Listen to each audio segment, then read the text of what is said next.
Start with, actually, I'll record too. Okay, here we go. So welcome all to All Life is Yoga, which is being hosted by the LaGrasse Center here in Fountain, South Carolina. And I'm Rade, and I'm joined with Vladimir Yatsenko. And as some of you may know, over the past several months, our focus has been on the spiritual arts and sciences of India. And we have been hosting experts in the field of Vastu, Hasta, which is Indian palmistry, Vedic astrology, and Ayurveda, which is the Indian health and healing system. And during these talks, our speakers have highlighted the interconnection and synergy between these various Vedic sciences. So today we continue this theme with Maria Greer, who will share with us her approach to the integration of Ayurveda with yoga asana and pranayama. Maria was born in Buenos Aires, Argentina, and grew up in Frederick, Maryland, where she completed her undergraduate studies in biology and Eastern philosophy and graduate studies in biomedical sciences. So she is also a graduate of Dr. Ladd's Ayurvedic Institute of New Mexico and founder of the New Mexico School of Yoga.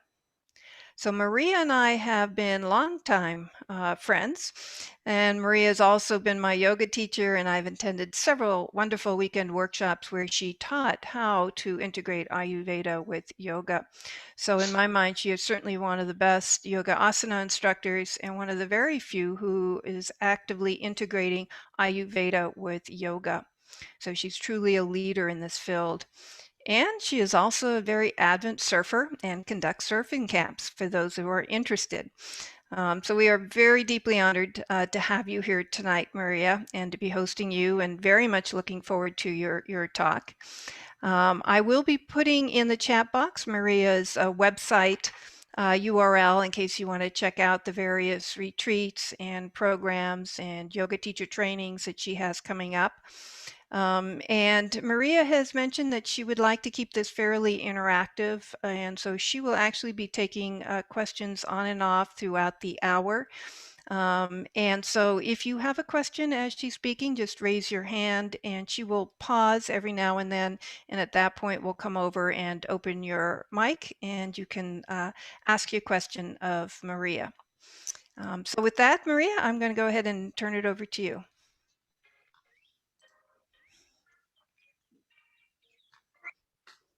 Sorry, little Yeah, no technical problem. difficulties. You can hear me, and I'm wondering if I am going to share screen, if okay, so that way I don't forget and we get it going. Okay, we've already done the test, but now we're doing it for Maria just lost her electricity a while ago, so she's finally back on with us. Good. Yay. See it. Okay. So thank you. So I like to take care of technical things because once I start like teaching, then then I hate to pause for technical things. So I may not look large on your screen, and you do see a white thing on your screen, but nonetheless, namaste and welcome on this Sunday afternoon, depending where you are. I am live from Costa Rica,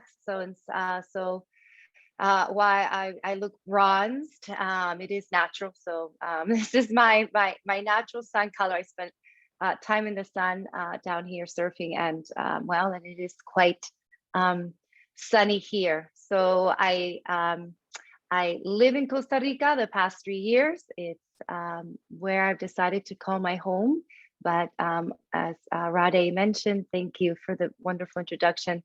I do spend my time in the US, in New Mexico, through the New Mexico School of Yoga. And I'm running what we're here to talk about today. My mission for the school is the mission for this talk, which is the bridging together of two sciences, yoga and Ayurveda, for therapy, hence the title. But I think before we begin, I would like to honor the lineage with just a pause.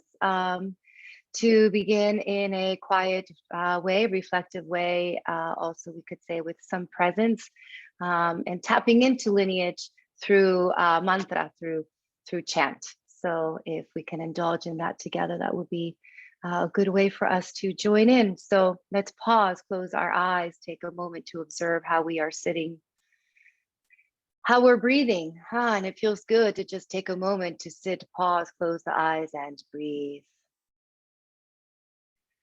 And it feels good because we are coming in, we are coming inward.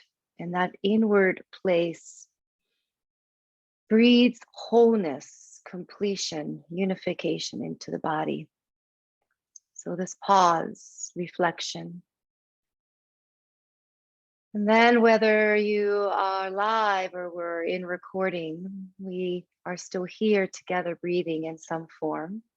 And we can connect to that because truly the entire planet is breathing together.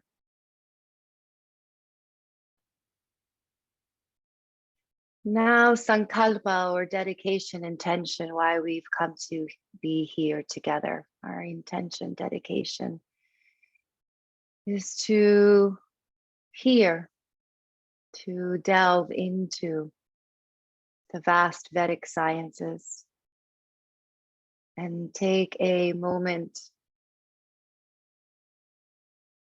to synthesize a great body of knowledge into simple, practical teachings that bring greater light to our understanding of life, sankalpa. So why we are here, the living path of yoga is the living practice, understanding. So the teacher-student prayer, as is often called, is a way of gathering, and I bow to the teachings. I bow to the wisdom of the great sages. May we all just be humble ambassadors of this wisdom on the path. So let us just take a deep breath together wherever you are. Breathe deep into the center of your heart. Ah.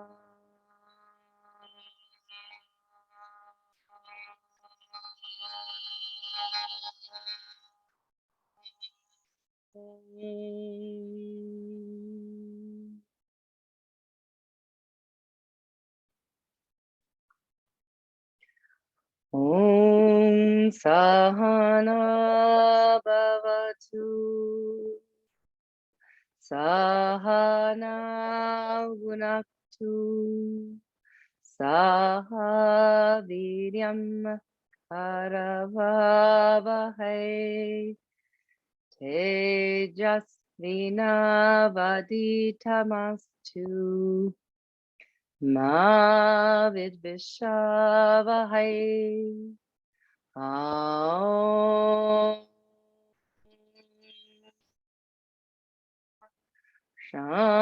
Shanti, Shanti, Shanti.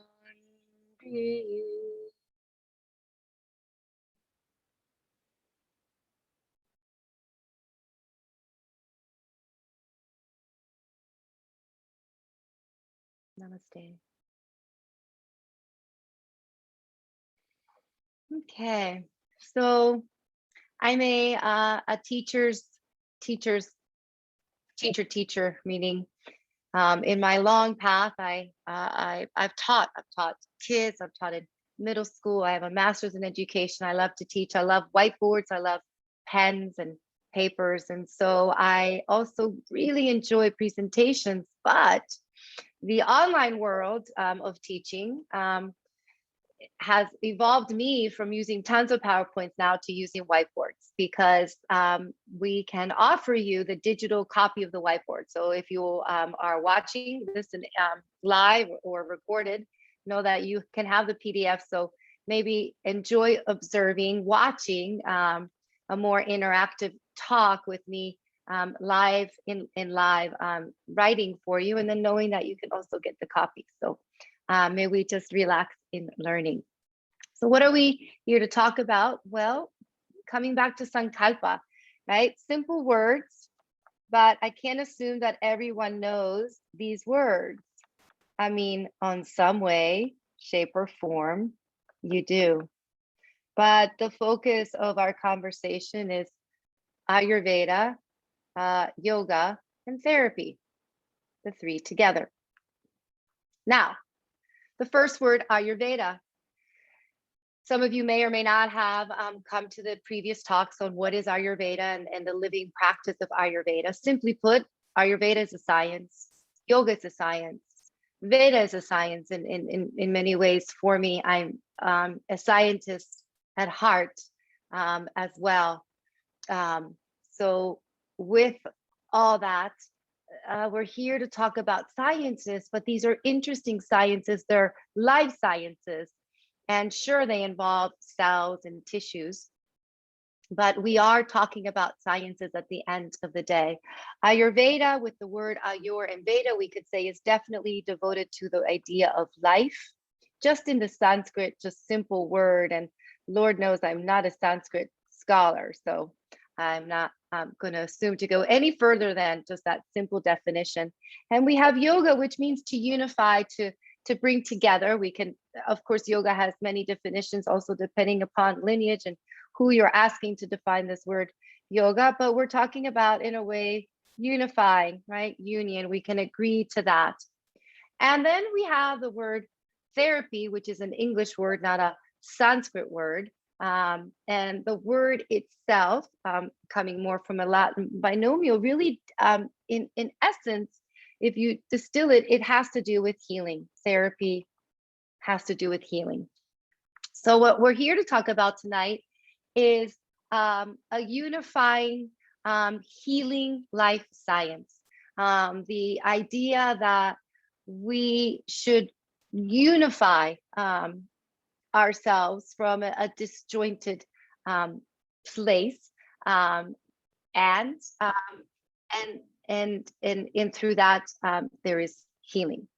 So we talk about Ayurveda, and Ayurveda, let's just call it a medical science. So this is in many ways medicine. The ancient roots of Ayurveda, we can argue it is the oldest medical science on planet Earth. The oldest science, written science with its roots into the Vedic text. So it is a medicine. Simply put, Ayurvedic physicians are physicians. We have 8 branches of focus that one can take in the world of Ayurveda. Of course, Ayurveda has changed through its evolution over time, but we can still look at it as a medicine, and it is a system for healing both the body and the mind. And yoga, I mean, it's a philosophy, but as a system of philosophy, it also,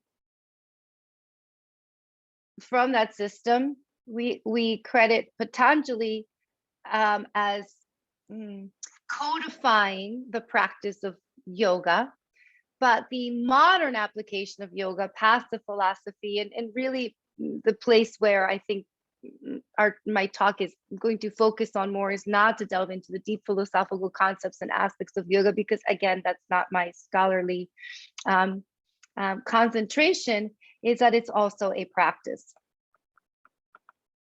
So I'm here to talk about more as the practice of yoga, as it's very also popularly known throughout the West and really all over the planet, and its marriage to the medicine of India known as Ayurveda. And what? Well, for healing, for therapy.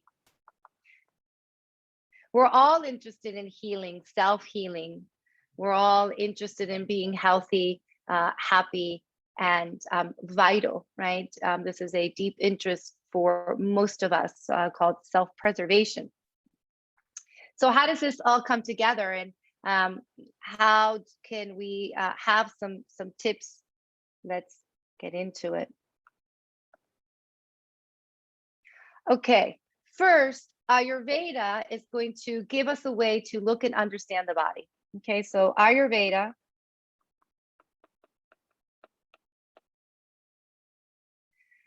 is going to help you understand your body yourself, right? So meaning, how you function and what you do. So Ayurveda, even though I just want to be super clear, let's give you this little triangle. And inside the triangle is life. Ayurveda contains that your life is made up of this equilateral triangle. And the three sides of the equilateral triangle, meaning equilateral, they're absolutely equal, that your life is a combination of your soul, Atman, your body, Deha, and your mind, Manas. That life is this tripod of body, soul, the animating aspect of the self, and your mind. So Ayurveda helps us understand, if you will, the body. But when I say the body, I really think of this tripod of life. I just wanted to give myself this disclaimer. So Ayurveda is going to provide this construct for us to understand our body and how it functions in the world, and how also our body is unique and we have a responsibility to this life, to this prana, to this human form that we have been given, as it is a gift, because our life is divine, as so says Ayurveda. And so Ayurveda says, here's your little toolbox of how to understand yourself. So I am no artist like my great Ayurveda teacher, Vasant. I'm just going to say that probably you've already figured out that art was not my major at all, but I'm going to go a little thicker here. And we have a nice human stick person. So Ayurveda basically says that our body is made up of 5 elements. The entire planet is made up of 5 elements. So 5 elements make up the body. These 5 elements are known as space, air, fire, water, and earth. So we have space in our joints, cavity space in the lungs, there's space in the body. There's air in the body, the movement of the lungs, the movement of your heart, the movement of your eyes, the movement of your muscles. We move air, we breathe air, breathing. There's fire in the body. Think about your eyes. Your eyes have to digest radiant light, fire, in order to create an image. There is heat in the body. There's blood representing fire, our metabolism representing fire, digestion representing fire, hydrochloric acid representing fire. Water, well, we're about 70% water, and the earth is 70% water. Well, there's no surprise there. We are really as above, so below. Everything is just a reflection of the self. So our body is the mini earth in so many ways. So our water is not just our water, but it's our lymph, it's our cytoplasm, it is the water between the tissues, inside of the tissues. It is the water known as cerebrospinal fluid, synovial fluid, saliva, and so on and so forth. So water. And our bodies are also made up of earth, bones, calcium, minerals. We need sodium, we need chloride, we need calcium, we need zinc, lots of minerals, sustaining electrolyte balance and chemical reactions, as well as being the structure, the earth of the body, the bones and the ligaments. So Ayurveda provides a wonderful way for us to be like, oh, right, yeah, wow, okay, yeah, my body are these 5 elements. This is, I can get that. See, this is easy. We don't have to think of anything too difficult. So we can get that we are these 5 elements. And Ayurveda takes us a little bit more scientific, of course, because we're still talking about medicine. And in our discourse of medicine, then Ayurveda says, well, let me take these 5 elements and distill it down for you. We're going to talk about these biological humors, these psychophysiological principles that really control the body. Your body is really controlled by 3 main principles. There's 3 main principles, and that is really going to be the principle that we could call of movement, right? Movement. The principle that we can call of heat, right? Heat or transformation, to transform. And the principle that is really that which lubricates, lubrication. And that's really, right, at the end of the day, known as vata, pitta, and kapha. Three Sanskrit words that do not have a direct translation. So let me be clear that I can't really translate them directly. The only thing I can do is say that vata, pitta, and kapha are three Sanskrit words that describe every function in the body. So what Ayurveda came up with is this idea that the five elements become these psychophysiological principles known as vata, pitta, and kapha, because then we can understand ourselves and everything that we are doing. The principle of vata is movement, so everything that moves in the body, from food down your digestive tract to food to food, then moving down your digestive tract into waste materials. And so the movement of waste materials out of the body, known as urine, feces, and sweat, for example, the movement of circulation, the movement of nutrients, the movement of your thoughts, the movement of your nervous system. All of this is vata. So this is just a way, instead of saying, oh, you have poor circulation, we just say, oh, vata is not balanced, right? So instead of labeling disease, which Ayurveda doesn't do, and I hate labels, I'm going to say, Ayurveda looks at things as imbalances of the functions of these doshas, vata, pitta, and kapha. If metabolism is off, if certain digestive issues are off, not that digestion only belongs to pitta, of course. If our temperature control mechanism is off, we're not really cooling down the way we should, or we feel too cold all the time, temperature is off. Those are things that belong to pitta dosha, for example. So instead of labeling something as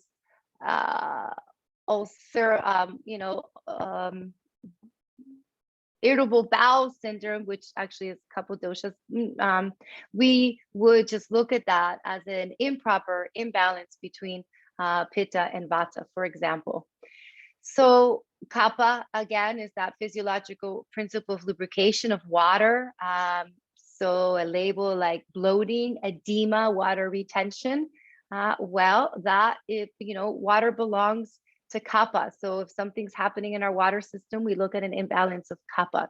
So one of the places why I love Ayurveda is, one, it recognized the concept of individualized medicine, which I know everybody's like, yeah, of course. Well, no, not of course. Individualized medicine was not a thing. I remember growing up in a situation where there was a lot of just like more conglomerate kind of based medicine. It's just like all back pain is the same, and all headaches are the same, and all digestive distress is the same. And if we don't know what it is, we're just going to label it a syndrome, and then everything becomes a syndrome. And I'm not here to bash Western medicine.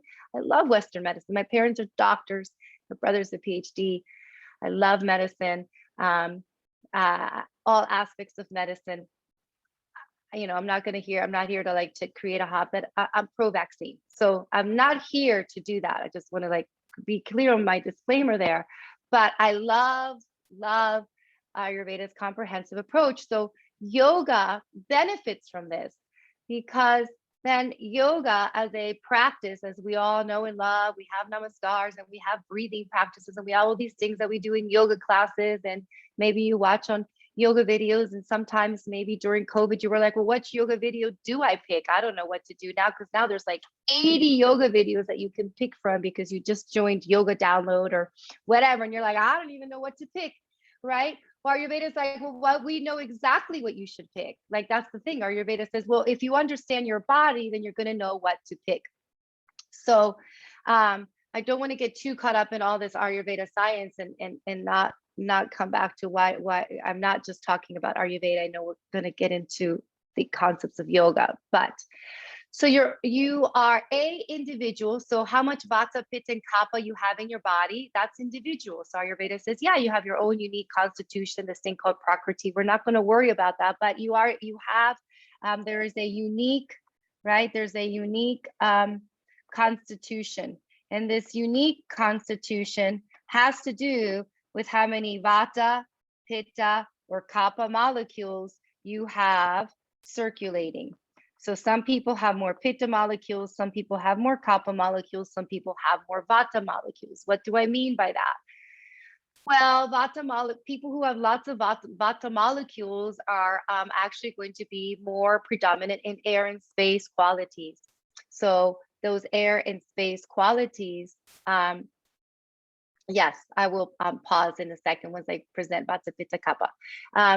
So air and space qualities in a vata person is going to look like air and space. They're going to be more light, right? They're probably going to be fast talkers, fast movers, fast walkers, fast drivers, change quickly. Wind changes quickly. As a surfer, I can tell you wind changes so quickly. I mean, I've learned so much about just the principle of wind and vata in surf, and I'm like, wow, it's amazing how much the wind direction will shift and change within an hour, and then it changes the ocean, and then it affects the way it changes so much when the winds change. And I'm like, oh my God, Ayurveda is so brilliant, because the movement of the wind is important. It's important to pollination. It's important to choose and all the cycles and currents of the winds are all part of the water ecosystem, and your body functions the same exact way. So if we have, that's vata, right? So a person with the vata constitution is going to have all of those air, rough qualities, maybe drier skin. Space is dark. They just did all the space flights, and one of the things that people were like, it's really dark and cold. And I was like, yeah. I'm like, this is what you came back with from your space flight? It's really dark and cold. I'm like, yeah, it is. And so why vata looks dark, and the look of vata is dark hair. The look of vata is that darkness, because of space, and space is dark. End of story. Where fire is bright and red, and so that unique constitution, people who have more pitta molecules are going to be more hot and sharp, and they could have penetrating eyes and a penetrating look and a penetrating mind, but not all together. So there's going to be variances. And then someone who has more kapha molecules in their constitution, they're going to be very strong. So they're going to be extremely fortified. They're going to have not only really beautiful soft skin, but they're also going to have that earthy quality, very earthy, very solid. The Olympics are an amazing opportunity for you to truly understand constitution. And if I were teaching right now, I would have made all of my students watch the Olympics and tell me which constitutions keep coming up based on the sport. It's like, amazing, to see that. Obviously, I went nutty on the surfing, and just really like, check that out. But they're anyway. So my point being is, your constitution can predict so much, because it's how this is who you are, and this is your makeup. So if you have a lot of fire, then you have a lot of fire. And so that fire can get easily out of control because you already have a lot of fire. And if you have a lot of air, that air can easily get out of control because you already have a lot of air. And if you have more watery molecules or earthy molecules, those constitutions can get out of control. So we have this idea in Ayurveda that you have a unique constitution personally, and not only do you have a unique constitution, but hopefully now you can understand, and then I'm going to take a pause, is that there's also a unique, right,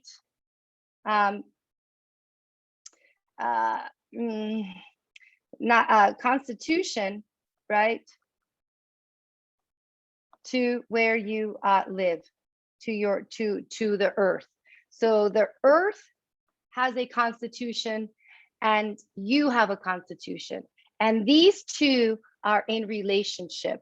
There's an intimate relationship between these two, which the next like half of the conversation will be the application of Ayurveda really teaches us so much. But what I want to just now focus on is a relationship between me, who I am, and the constitution of where I am, who I am, and where I am. And this relationship between these two are what we could say from a practitioner's standpoint, one of the greatest gifts we can have. Understanding this helps us understand how to actually live more healthfully, more balanced, less sick, because we're in constant relationship, that's for sure. So any questions up until now? And then I can take a drink. And again, if you have a question for Maria, just feel free. Should be a little blue hand. You can just raise it, or you can indicate your question in the chat box, and she can also read it from there.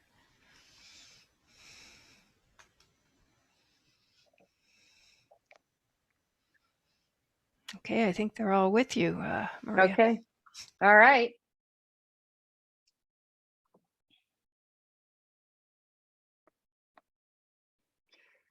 Okay, so now Ayurveda informs yoga. Oh, something's up.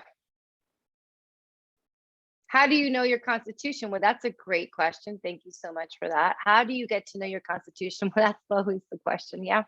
How do I get to know my constitution? The textbook answer is obviously somebody who is knowledgeable in Ayurveda, also known as quote unquote an Ayurvedic practitioner, should help you derive your constitution. That's a crappy answer, because depending where you live, like where are you going to do that? I mean, here in Costa Rica, I mean, I'm here in my town, but somebody who lives in the next town, how would they do it? So we could have a hard time deriving our constitution. There are tons of online tests.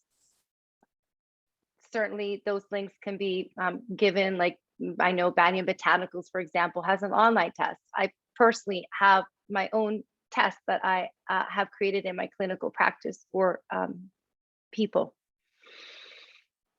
But I say all of this with the greatest trepidation, because our constitution is important.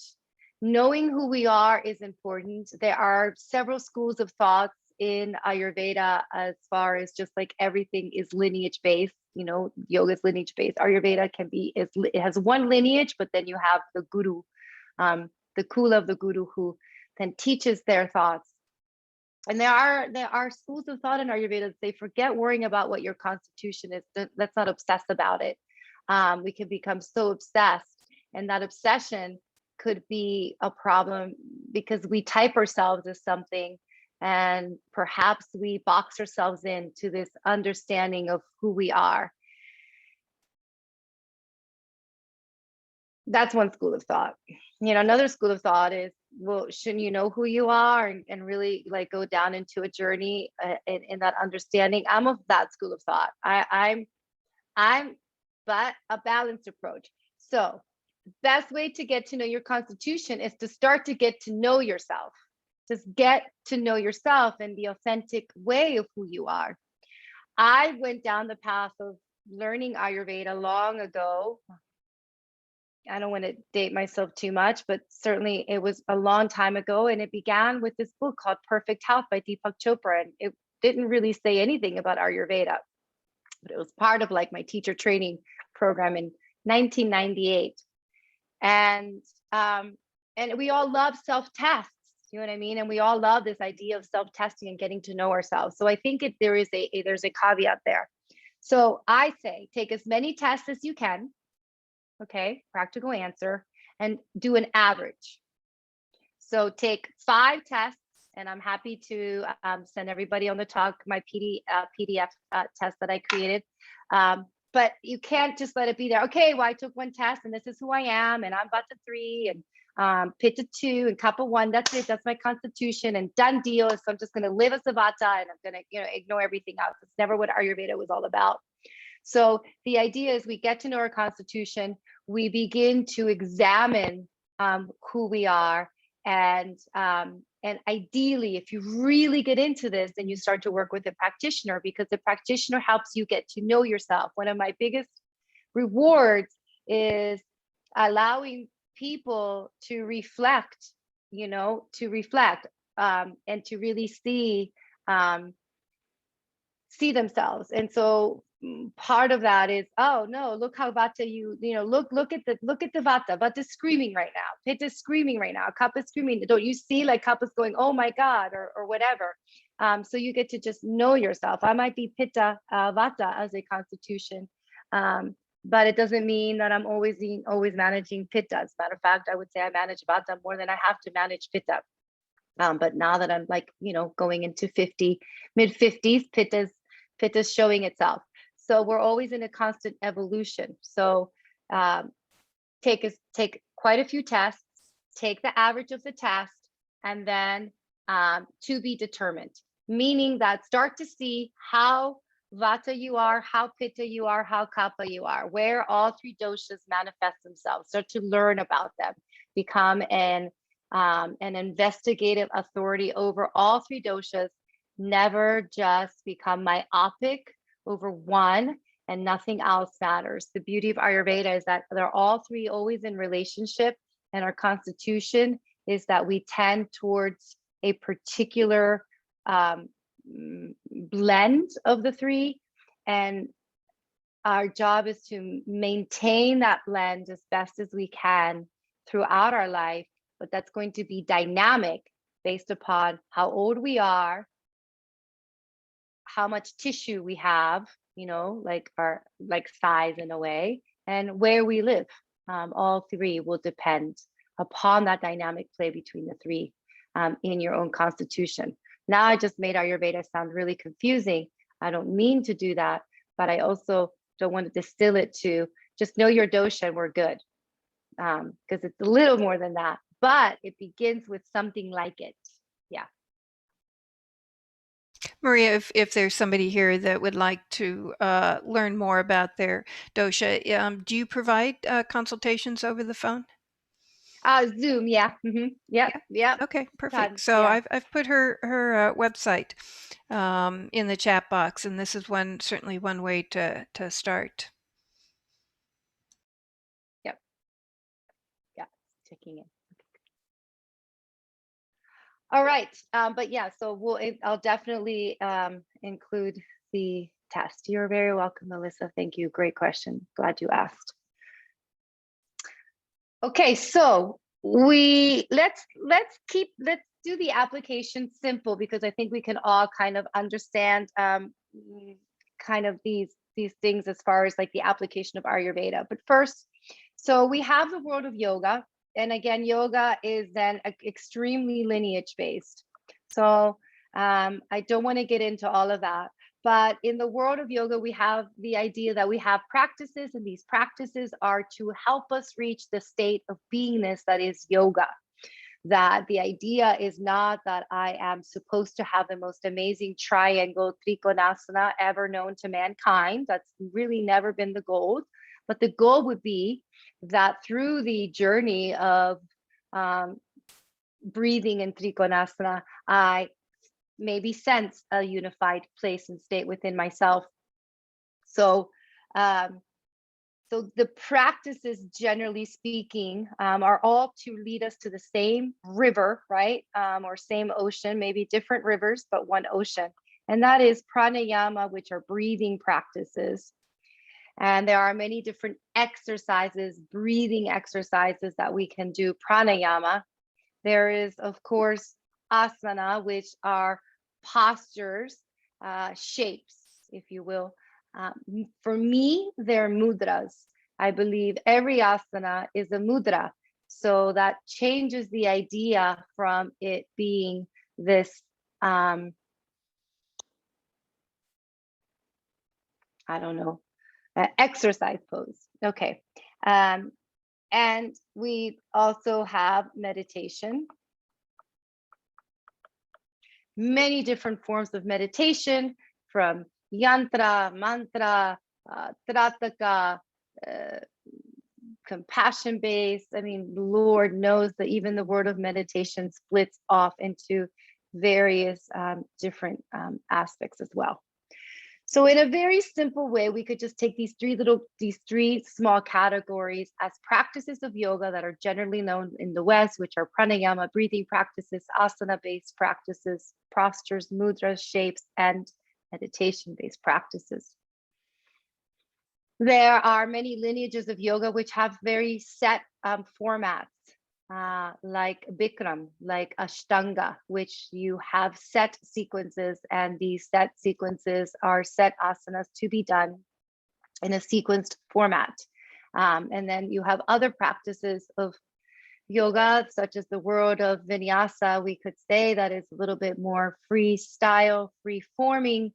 We have the world of Kundalini yoga, which also is structured and based and upon well, themes and goals and subjects, I guess I would say, of methods to do and practices to employ. And then obviously there is Iyengar, which is very alignment based, posture based, therapy based yoga as well. So oh, so many.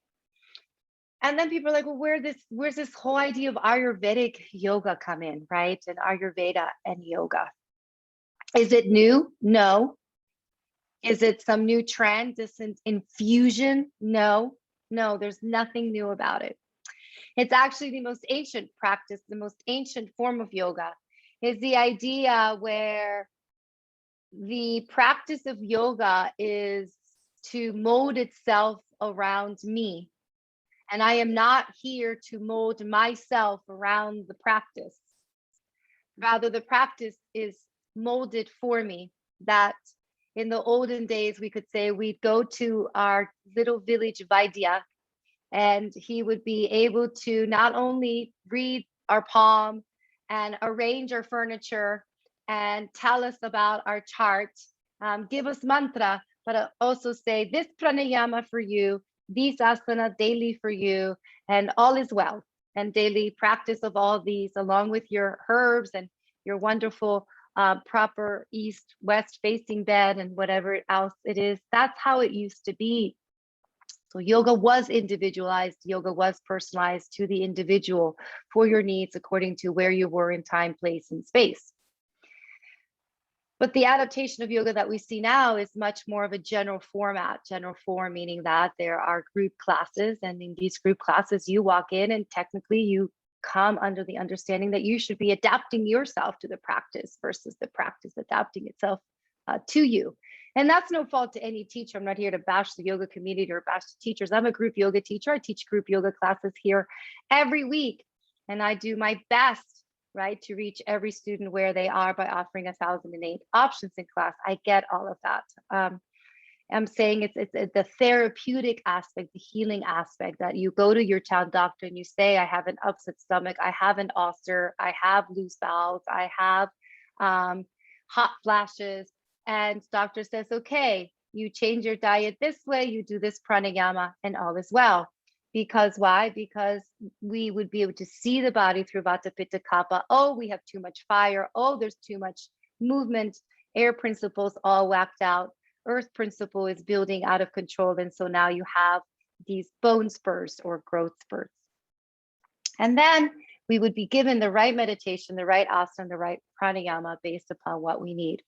So let's kind of apply this in a fun way, kind of where we are, right? So let's say that I am well, let's call it August, right? So right now it's August. And I know the East Coast because I grew up in Maryland. From Argentina, I went to Maryland. So I've spent a lot of time on the East Coast. I've spent a lot of time in Maryland. I've also spent 10 years in New Mexico, so I know New Mexico. But since we are on, this is an East Coast center, then we'll say that it is August in North Carolina. So According to Ayurveda, everything has these qualities. So definitely we could say that August is more pitta, right? It's more pitta. So what does August more pitta mean? It's hot, right? What you say is oily is humid, because it's humid and hot, right? Right? Not saying anything silly or crazy. So we say, oh, well, yeah, that's oily. When you get humid, don't you feel like all like oily, like sticky? Like, you're just like, if you feel like, ah. So it's hot, it's oily. Is there a lot of light, a lot of bright light, right? Sunlight. So it's light, bright, right? Bright. It's penetrating, right? That bright light penetrating, sharp, penetrates the skin, penetrates the eyes. We need to wear sunglasses more than ever. We don't ever forget our sunglasses in the heat of the August. We're at longer days, really long days now, right? So we have all this bright light. So penetrating. So there are these penetrating sort of sharp qualities of the sun. And that can also make you feel a little bit more sharp or more hot and bothered. Your temper might be a little bit of the short fuse. So it could be that at 5 o'clock on your drive home, you might be a little testier than normal. And especially if the air conditioning in your car stops working or something like that. So there's a lot of pitta right now in your environment where you live. So the pitta qualities are elevated, right?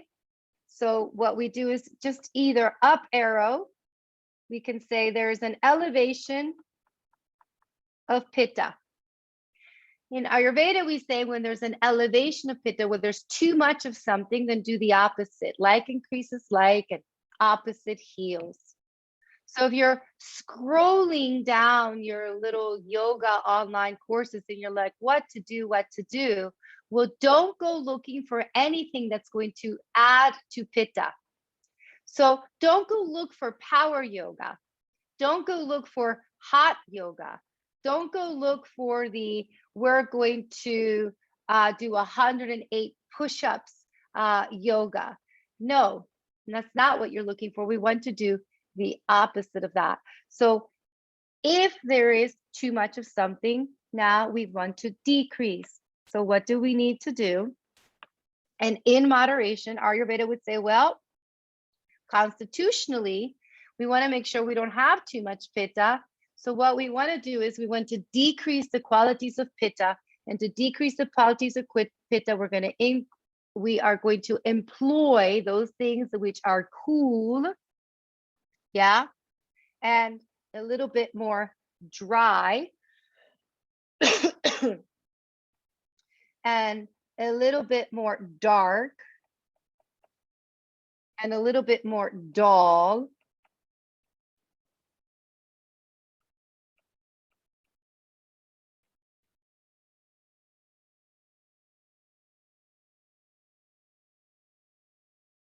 That's, yeah, I'll stick with these. Cool, dry, dark, dull. And you're like, dull? That sounds crazy. Sharp, the opposite of sharp and penetrating would be dull, right? And you're like, what do you mean dull? Well, let me explain what that means. In the classical text, which, no, they're right there. But anyway, I can tell you what they say. In the classical text, Charaka says, oh, in the like peak of the summer sun, the best thing you can do is retreat to the forest. Retreat to the forest and seek the cool shade and the green trees, right? He also adds to that you should actually, like, as you retreat to the forest, it's best to be surrounded by a voluptuous woman. So it's good to take your couple woman to the plump forest during the hot summer months, but you are not to do anything but just rather be there together. He's certainly not saying that we should enjoy lovemaking in the summer, because he would say the opposite of that. We should actually have less sexual intercourse in the summer because it's depleting. It's already taking away our energy. And look at what the sun is taking all of your energy away. But rather go to the forest and fan each other would be more more the way. Because if anybody knows how to treat pitta, is to just say yes all the time and fan them. Yes, dear, and fan you. And that's what you do. You go to the forest. But no, so you retreat to the forest and you also sleep under the moonlight. So you seek more moonlight than daylight. So what do we do is, well, enjoy sitting in your patio at night, right? So instead of day sitting in the patio, you go for night sitting in the patio. You go for sipping nice cooling cucumber drinks, right? Cooling cucumber drinks versus red wine, because the red wine would add to the pitta quality. So we don't go red wine drinking in the August summer months. We would go more cucumber water drinking. But if you're like, well, what if I do want to have that wonderful sip of alcohol? Well, then Ayurveda would be like, well, the beer would be better then, because it would be a lot more dulling, do you see, than the hot sharpness of the red wine. So today's nectar could be tomorrow's poison. So be careful with that. Okay, now when I go to my yoga download, what am I going to look? I'm going to look for cooling breath work, cooling pranayama. So I'm going to be looking for that pranayama that's going to cool me down. And in yoga, we know that to be shitali. That's one. There's quite a few cooling ones, but shitali is pretty popular, which is the one where you breathe in through the mouth and you breathe out through the nose. Shitali. So we would be looking to do lots of shitali in August, right? If I, well, I do. So as I go to teach my August classes, we will be doing shitali. We will be doing shitkari. Maybe we're going to do Chandra, the moon salutation, Chandra Namaskar. So if I do a movement, we do Chandra. So I'm going to do a movement for the moon instead of a movement for the sun. Surya Namaskar is very popular in yoga, but maybe now, since it's August, cool, calm, moon. I want to think about the moon. I don't want to think about the sun right now. So I would think of Chandra Namaskar. I would think of ways that I can stay calm and cool under the energy of the moon. So that is one way to adapt the practice. Also, according to Ayurveda, we have pranayama, now asana, right? What kind of asana are we going to do? We want to do asanas that are going to cool and remove heat from the body. Okay, so what are we going to do is that we want to move heat out. Let's go back to our little human up here. So this is why I like the whiteboard action. Our little human is right here. And know that your heart is pumping blood, but that's not the hottest part of the body. The hottest part of your body lives here. It's called the solar plexus for a reason. It's your liver, your spleen, your small intestine is super hot. Your belly button, your navel area, very hot. Lots of heat generally accumulates and lives here. And of course, we have heat that likes to hang out in the head, in the brain area, heat like thermodynamic hot centers. So the heart, the solar plexus, and the head, this is where heat hangs out, or where heat can accumulate, or we want to make sure that we don't accumulate too much heat in these areas during asana. Ayurveda taught me this. I mean, sure, also the anatomy of the body, but Ayurveda is like, watch the blood, watch the blood, watch the blood, because you have to watch pitta. So now we come back to here, asana. I need to make sure that I move the heat, that I don't allow heat to accumulate. And in other words, I really need to pay attention to the blood.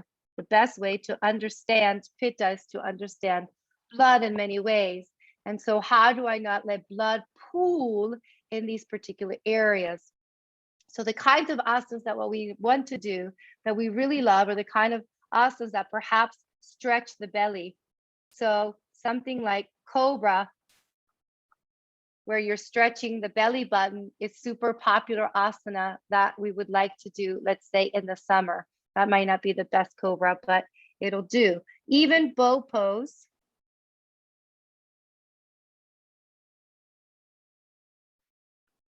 Bow pose, so Bhujangasana. Giving you some examples how we apply Ayurveda. Dhanurasana. Both Bhujangasana and Dhanurasana are belly back bends. They're belly spinal extensions. They're asanas that extend the spine, but your belly's on the ground and you're stretching. What am I stretching? You're stretching the solar plexus, you're stretching the heart. You're keeping your head above the heart. So when you keep your head above the heart, that means that you're not going to accumulate excess blood in the head. When your head goes below the heart, that's when you get more blood to the head. So those are good examples. They fit the profile, right? The dosha profile of they're going to move heat out. They're actually going to cool the body down. People are like, well, how come I get hot after bow pose? Yeah, you just moved heat out. I'm glad you got hot after bow pose. That's exactly what should happen. Oh, I thought it made me hot. No, it didn't make you hot. Heat moved out of the body. Your heart is beating faster after something like bow pose. You stretch the heart muscle. You stretch the heart muscle. So what are we doing? We're kind of pulling blood out. We are having to recalibrate the movement of blood. And in that recalibration, we kind of pulled some of that stagnant, hot, sharp qualities of the blood that can tend to accumulate because they're oily, and oily makes them sticky. And so from the heart, from the digestive system, we're stretching it, we're pulling it out. And so we're removing any hot, sharp qualities. It's why sometimes even people from a class that has a lot of back bends, yes, you can quote unquote cry because you open your heart, but you can also be super pissed and angry. So people think back bends are just heart openers. I'm like, yeah, well, they're also anger openers too, because if there's a lot of the hot, sharp, angry, frustrating qualities when you stretch, right, and they live here where the home of pitta is, then you're going to feel that. So that's an example of the kinds of asanas that we want to do. What kind of asanas do we want to avoid, right? What is like not going to be good? Well, what's not going to be good is this asana. People are going to freak out. Stand, Uttanasana. This is not an asana I would be doing a lot, right? So in August, this is not my favorite asana, which is called a standing forward bend. We're like, whoa, that's like the most popular yoga asana on the planet. I'm not saying you're not going to do it at all. I'm saying don't hang out here in August, right? Why? Because you're heating the body. Now, what are you doing? You're bringing your solar plexus, a super hot part of your body, to what? Compress to your thighs. Oh, your thighs. Oh, your thighs. They're hot because that's a big muscle, largest, densest muscle of the body. So your thighs and your solar plexus are getting compressed in. You're cocooning in. You're kind of cooling in. So what do you do when you get cold? You do this. So you're cocooning in. You're saving heat. And now what? Oh, you're bringing blood to the head. Oh, man. Go ahead and hang out in Uttanasana for several minutes every day in August, and then come back and tell me how you feel. Just do your own experiment. It's not a calming, cooling asana. Everyone thinks, oh, it's so calming and cooling. I'm like, I don't know for who. Maybe if you're super vata deranged, then yes, it's going to feel extremely calming and cooling. Not cooling, but calming and heating, actually. So so that's not where you want to hang out. Downward dog, not the best place to hang out during August. Does that mean, oh my God, if I do a downward dog, my pitta is going to go out of the like skyrocket? No, I'm saying less. I'm saying don't hang out in downward dog all of August, which is this pose, Adho Mukha Svanasana. Now, out of these two, I prefer downward dog. At least now my thighs and my belly are not pressing against each other. So the only thing you have working against you is the whole blood to the head situation. But if you hang out in downward dog at 12 o'clock or 1 o'clock when the sun is the strongest, so when you have lots of hot, sharp qualities out there, don't hang out in downward dog. Maybe save downward dog for early morning. And you can hang out there longer because the sun is not as hot, sharp, and strong. So there's asana. And so ideas for meditation. This is a hard one. Most people that have meditation practices have meditation practices. And if they're working for them, then I don't really touch it as a practitioner. But a lot of people have meditation practices that are not really practices, or they have these practices that are not quite working for them. And again, I don't ever get involved with any meditation mantra kinds of practices that have been handed down from the guru. But the point is, how can we look at meditation from the lenses of Ayurveda? And again, it's August. So we're looking at what is a pitta pacifying type of meditation. the kind of meditations that I would offer students in the August, if I was teaching a group class, at the end of class, I like to always offer guided shavasana. So I always look at meditation as like shavasana in group classes. So these kinds of meditations really, because we're thinking what? Hot, intense, sharp, right? Qualities. We want to think about calm, cool, surrender. The moon is receptive. So we want to do the opposite. One of the things that also we know that Pitta is definitely wants to manage everything. Pittas are very good managers. It's all about management and controlling. So the key words for meditation in the Buddhist tradition, compassion-based meditations would work.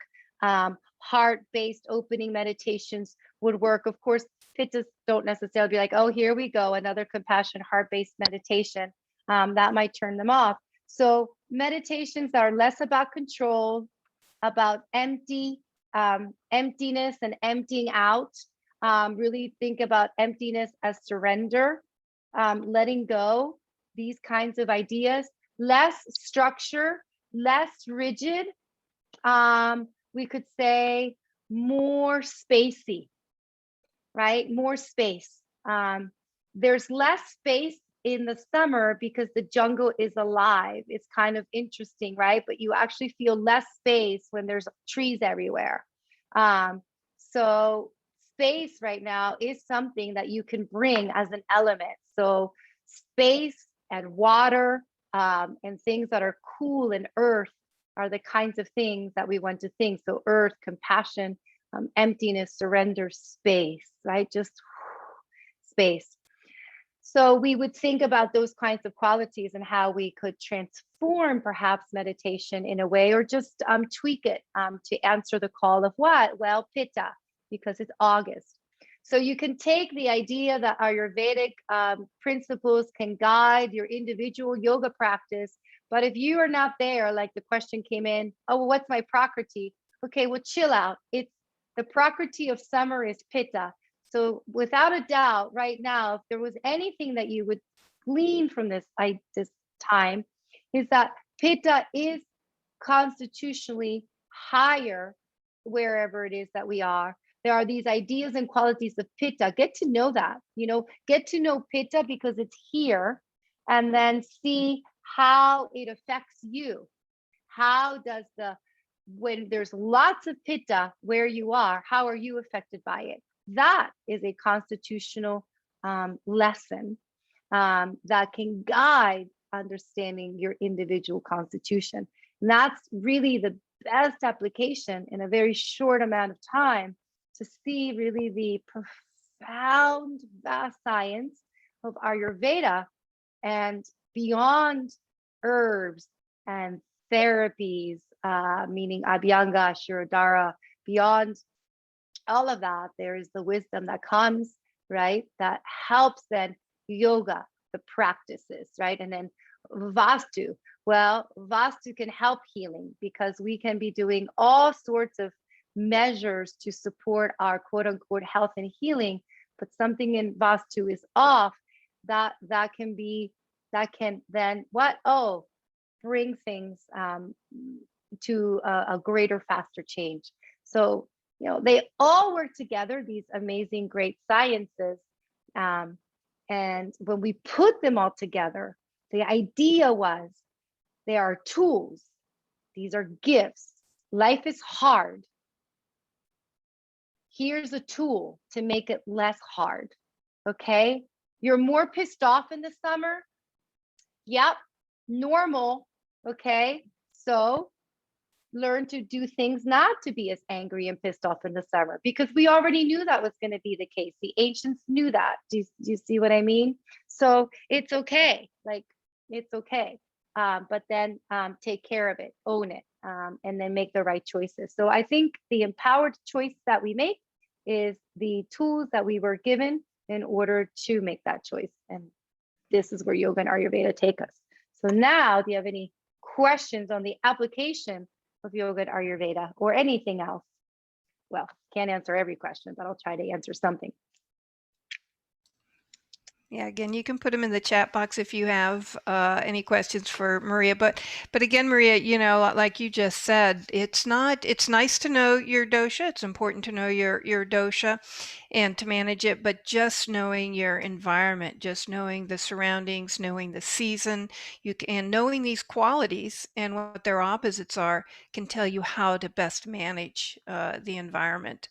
So I think that's a really big takeaway for everyone. I mean, we were, Albuquerque as well as I do, and we had what, 30, 40 students in the class, all different doshas, every single one of us Vata deranged. Hmm. So it is. I mean, you can start very easily with the environment. And I don't know, you have that little booklet on Ayurveda yoga that you sell perfect. So Maria authored this, and she goes through. Well, why don't you just mention a little bit about this book that you've written? And this, to me, is a perfect place to look for a guide on these subjects. Yes, it's really economic. The shipping costs more than the book itself. I think it's a $5 booklet. It should be available on Amazon. It's called um, Ayur Yoga VPK Basics. I co-authored it with Vasant Lad, and it was part of a larger project. Well, that is being realized in different ways, but it is a great starter book. The idea was to give everyone a little like starter pamphlet. It's literally like a starter booklet on yoga for Vata, Pitta, and Kapha. So it's exactly what I just said, but more specific to Vata, Pitta, and Kapha, and just an introduction as to Vata, Pitta, Kapha, and then the yoga for it. So um, I'm not here to really pitch or sell a And book, do you have the but qualities and their opposites in there too? I know you have yeah. some So asanas in yeah, there. yeah. So like, well, what it is, it gives you an introduction to the dosha, the qualities, everything about it, and then yeah, and then you have little. Mine is all like highlighted as you can see because I use it for Nice. teaching. It's a Um, good place to start, though. I mean, it's a really, really, really good overview for folks. yeah, I mean, it's required in our obviously in our training programs, Yeah. but really we made it. The idea was to give it was to make it for you guys as a starting point, meaning the people and and to realize, yeah, how to pick. So it's pitta season, and after pitta season, look to see what the next season comes up where you are. And it's fascinating, just like you said, living. I can't say enough about understanding where you live.